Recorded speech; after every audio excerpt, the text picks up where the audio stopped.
Hey, it's Steve. It is April 3rd, 2017. It is about 12:30.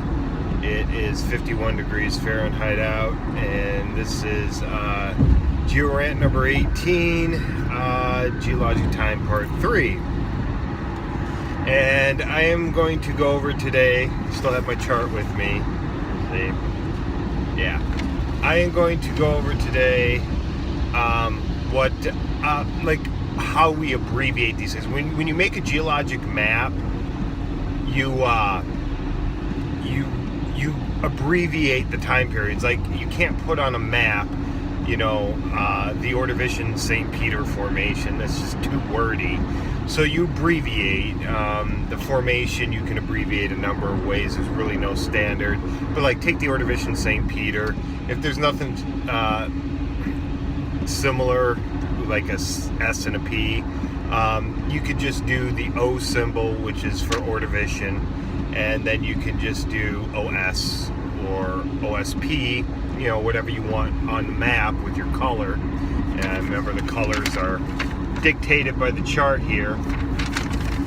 But the USGS actually has standardized symbols for most geologic time periods. They really don't have anything pre-Mesoproterozoic and the Precambrian. They don't really have anything past that. There are some traditional ones used. Maybe the international one does. I don't know. But that's what these black numbers over here on the left are. We don't, like I said, Ordovician is an O, but as you can see, for Precambrian, it's not that way. That's because all those letters have already been used. So we basically use W, X, and Y, O, and Z. And then we put a little subscript. Actually, it's a superscript, not a subscript. I worded as a subscript here. I don't know why. With each of the periods within each era. That's where that comes from. But if you look over here, you look over the Paleozoic, you have the Cambrian, which is a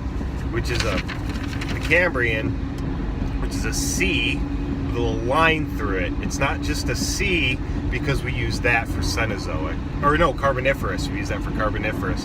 But North America, we don't usually use the term Carboniferous. We divide it into two separate periods. We divide it into the Mississippian and then the overlying Pennsylvanian.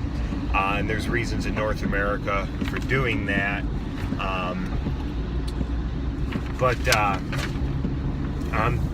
Mississippian is just an M. Pennsylvanian is a P, but it has another little line next to the, because the actual letter P is used for Permian. And then, let's see, so if you start with the Cambrian, you have the C with the line through it. Then you have Ordovician, which is an O, Silurian, which is capital S, and the first in these letters are all capitalized. And then after Silurian, you have the Devonian, which is a D, Mississippian, which is an M, Pennsylvanian, which is that weird P, and then the Permian, which is just P, and then you get in the Mesozoic. And since M is already used for Mississippian, Mesozoic is a capital M with this little Z subscript attached to it. But then you divide the Mesozoic, you have Triassic, Jurassic, and Cretaceous.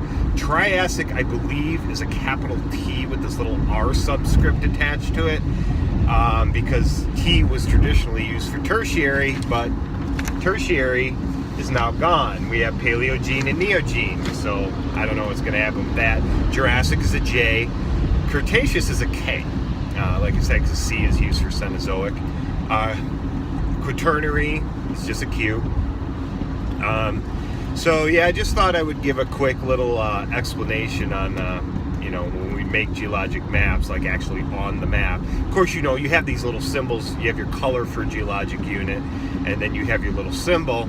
I mean, in the explanation, in the description, you'll have your little symbol for whatever formation it is, and then you'll sit there and say, like I said with the Ordovician St. Peter, you'll say, Ordovician St. Peter sandstone, and then you'll describe it. So you'll know there's a legend for it. It's not just like, what? Like, you have to be some, like, in-depth knowledge of it, of the area to understand it. But anyway, that's just my short geo rant. I hope you learned something.